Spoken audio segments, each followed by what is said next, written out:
mais do que o processo aqui de criação de novos negócios, acho que a gente está passando por um processo de mudança cultural, onde as pessoas deixam de querer ser somente funcionários, mas também passam a querer ser empreendedores, né? Ou seja, donos de um próprio negócio.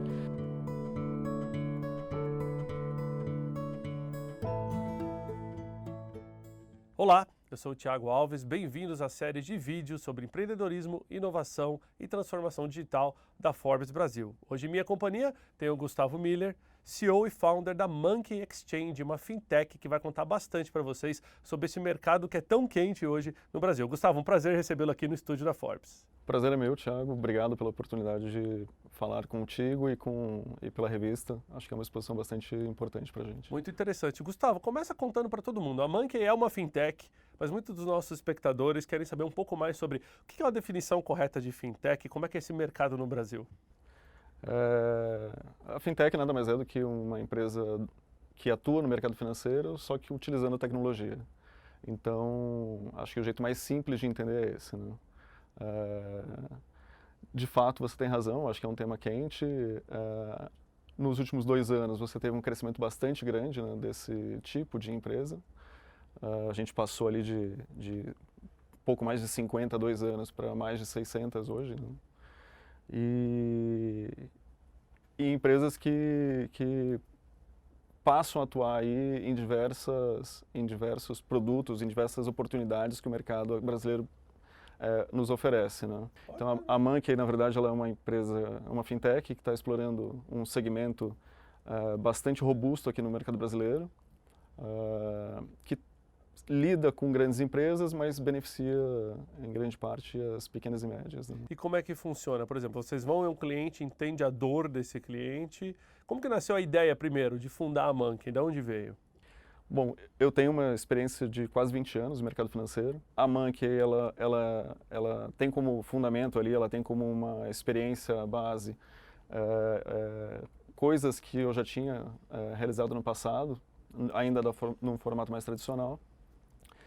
E no formato tradicional, eu via que várias coisas ou vários processos impediam um crescimento mais acelerado ou exponencial do produto, do uso do produto. Nesse caso, a tecnologia permite que você consiga fazer a mesma coisa de um jeito mais eficiente e permite que você, principalmente, escale a utilização desse produto.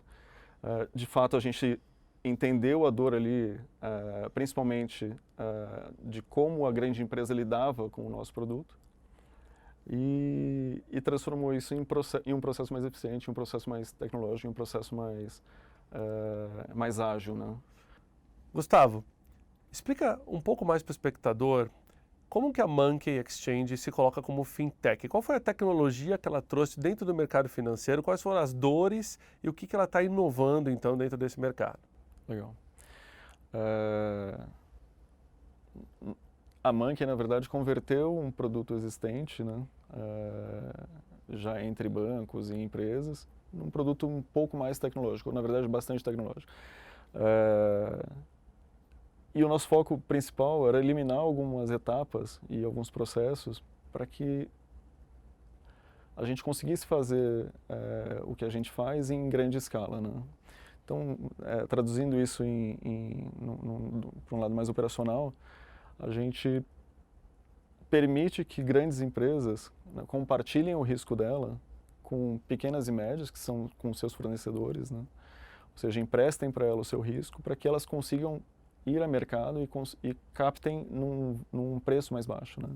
Como é que essa mágica funciona, né? A partir do momento que um fornecedor de uma grande empresa oferta o risco da grande empresa para um universo maior de tomadores ou de instituições financeiras, essas instituições vão competir para comprar esse risco, né? E no final das contas o preço vai acabar se reduzindo, né? Então, basicamente é isso, né? A gente criou ali como se fosse uma bolsa, onde a gente tem o risco da grande empresa como o principal. De um lado você tem essa grande empresa, do outro você tem os fornecedores dessa grande empresa vendendo esse risco, ofertando esse risco. E do outro lado você tem um pool aqui de investidores, instituições financeiras concorrendo para comprar esse risco, o que acaba fazendo com que o preço caia, o preço se reduza. Né? Faz todo sentido quando você olha a cadeia, lógico que o maior sempre vai ter uma taxa de risco teoricamente menor, né? A gente sabe que nem sempre é assim, mas teoricamente menor, e se aquele fornecedor é da cadeia dele, ele deveria compartilhar mesmo, né, esse mesmo risco.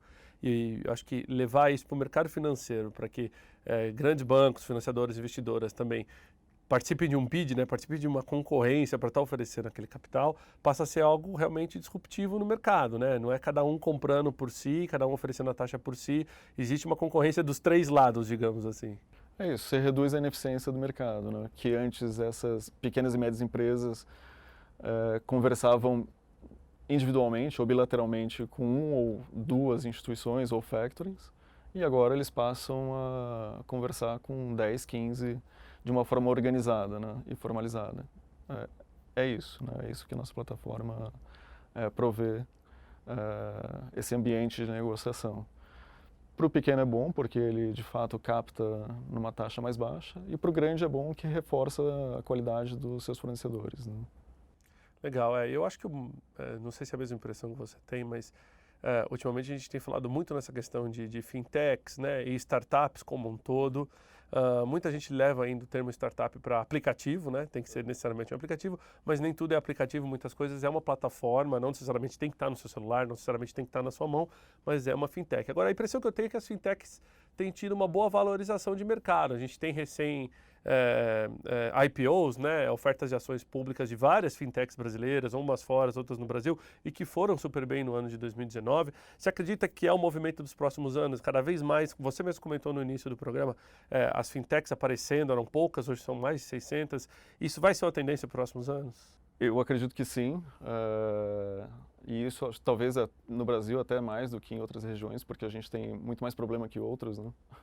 Então, acho que o problema ele é a essência né, do espírito ali provocativo do empreendedor, né, para que ele pense em alguma solução, pense em algum novo negócio, né, para resolver aquela dor. Então, de fato, acho que a tendência de crescimento de número de empresas, de número de startups ou fintechs, como queira chamar, acho que é crescente. Você vê também, acho que do lado das pessoas, essa mudança também, né? Se olhar para o lado dos universitários, né? Que antigamente boa parte deles era absorvido pelo mercado financeiro ou pelo mercado de indústrias ou consultorias. Hoje em dia o foco principal deles é ir trabalhar numa fintech ou numa startup. Mas o mais legal que isso é a vontade deles em empreender, né? Então, vários deles estão buscando alternativas ou opções de lançar novos negócios, né? Então, acho que é mais do que o processo aqui de criação de novos negócios, acho que a gente está passando por um processo de mudança cultural, onde as pessoas deixam de querer ser somente funcionários, mas também passam a querer ser empreendedores, né? Ou seja, donos de um próprio negócio, que resolva alguma dor ali. E empreender no Brasil é difícil. Você é 3 anos e meio, né, empreendendo com a Monkey, passado executivo, trabalhando no mercado financeiro. Como é que foi essa mudança? Sair, digamos assim, de um status quo seguro para ir para esse lado do empreendedorismo do Brasil? Como é que foi? Não é um negócio fácil, né? Mas também não é novidade para ninguém. Mas eu acho que é uma parte de uma vontade, né? Então, de você querer sair ali de um status quo seguro, né? E que te provê ali um certo status, um certo benefício ali, para algo totalmente incerto. Então, empreender não é uma profissão, é de fato uma escolha ali de vida, né? Você tem que de fato ter ali essa vontade de querer empreender tem que ser maior do que qualquer outra questão, né? Você não tem segurança, você não tem certeza de nada, né? Muito pelo contrário, acho que a incerteza faz parte do seu dia a dia, né? Mas se eu tivesse que escolher novamente, eu Voltaria, né? Coração de empreendedor. continuaria como empreendedor. Acho que não tem a menor chance de eu voltar para o mundo. Você teve ajuda, participou de algum processo de aceleração, de incubação, teve essa experiência? Você recomenda que quem tem uma boa ideia ou quem está começando uma startup hoje busque esse tipo de mentoria, por exemplo? Como que foi? Acho que é bastante importante esse tipo de coisa, tanto aceleradora como mentores, né? A gente particularmente teve ali o apoio da Wayra, né? Que é nosso investidor até hoje. E ficamos no ambiente deles durante um ano. Aproveitamos lá tudo que eles nos provêm em termos de informação, cursos, acessos e até mesmo de apoio comercial, né? Que é importante na fase inicial de qualquer empresa, né? Você tem alguém por trás não só com a mentoria, mas também proporcionando bons contatos, bons relacionamentos e também, né, um pipeline, né, um funil de vendas um pouco maior. Com certeza, e acho que ainda era mais forte na minha época, na época que a gente lançou a empresa.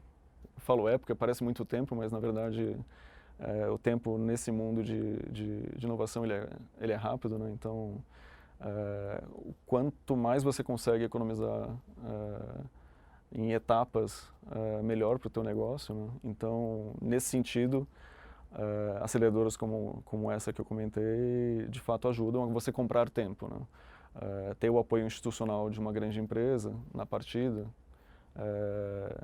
é um apoio ali comercial muito forte quando você vai conversar com uma outra empresa, né? Então, se aquela já acreditou, fica mais fácil da outra acreditar também. E hoje você tem startups a qual você faz mentoria, como o Gustavo, o Miller, para poder passar um pouquinho do que você aprendeu também? Como é que é o give back hoje desse processo que você passou lá atrás? É interessante essa pergunta, porque vou dividir em duas, né? Eu tanto tenho mentorias para startups e novos projetos, né? Mas também tenho para o mundo tradicional. Então, por conta desse processo que eu vivi, eu fui convidado para ser conselheiro da parte digital do Banco Pine e agora, mais recentemente, da ISEC, que é uma securitizadora. Então, acho que os dois mundos, né, tanto o mundo aqui que se inicia, né, de empresas que estão se iniciando, buscam esse tipo de apoio, porque, de novo, estão economizando tempo, né, entendendo os problemas que você vivenciou e tentando ultrapassar mais rápido essa barreira. Como o outro lado também, mais tradicional, busca entender como esse mundo aqui está funcionando e como ele pode se adaptar também para atuar num mercado diferente, né? Nunca se ouviu falar tanto de startups, né, como nos últimos anos, e tanto de terminologias como investidor anjo, investidor semente, né, investidores que compram equity ou não. Na sua opinião, parece que teve uma inversão no fluxo de investimento, a gente tem excesso de capital, tem muita gente querendo boas ideias para investir, ou seja, quem tem boas ideias, quem é empreendedor de coração e quem trabalha duro e consiga trilhar o caminho correto, tem boas oportunidades ainda, ou essa vibe já passou? Isso foi para quem estava em 2015, 2016? Eu acho que continua, no mundo, continua tendo uma liquidez bastante forte para esse tipo de negócio. Acho que vem mudando, né? A gente tem experiências aí recentes de coisas que não deram certo ou não deram tão certo quanto se esperava.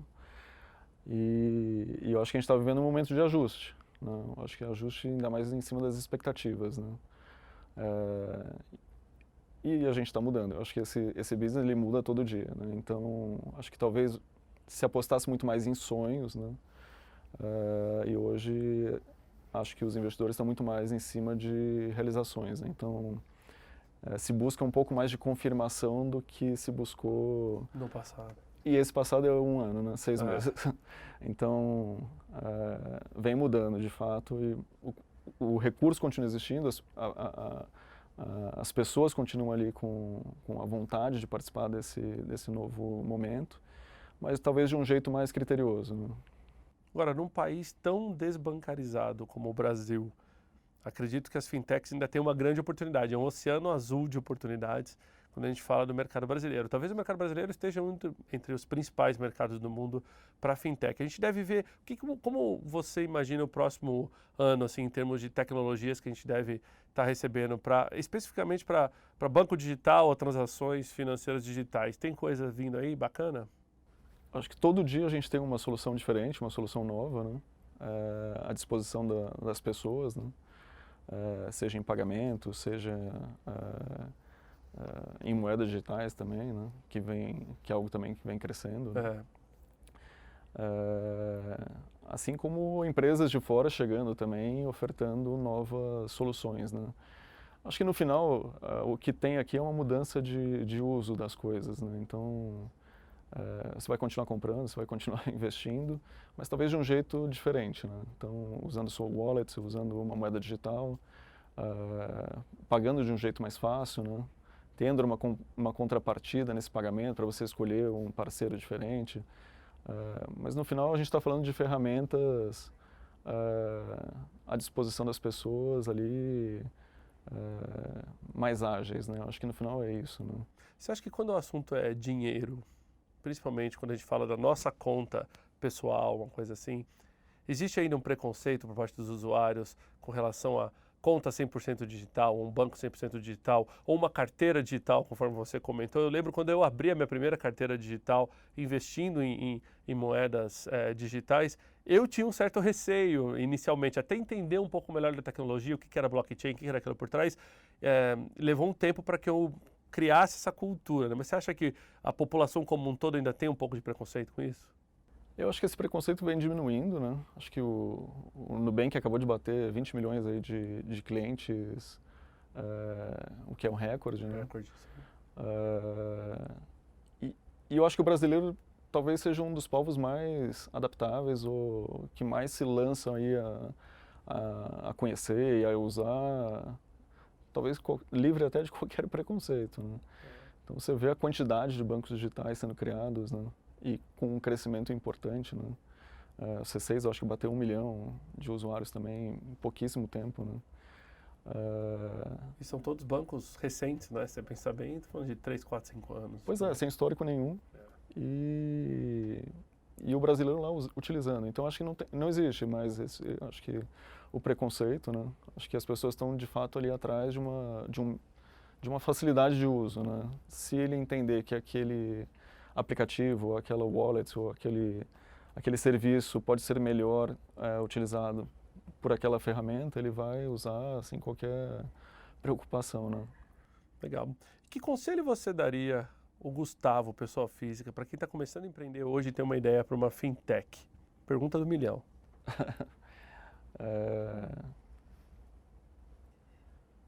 Acho que a gente tocou um pouco nisso, né? De fato,